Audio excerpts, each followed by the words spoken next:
ត្រនងខែប្រាំងដងស្ទឹងសងកែ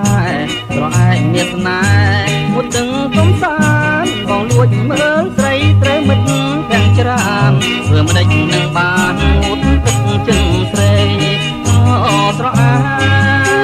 មស្រអែមមាសបងស្រអែមដងស្ទឹងសងតែហូរកាត់សាច់ដូចក្បាច់ចម្លាក់ទឹកជ្រៅទឹករាក់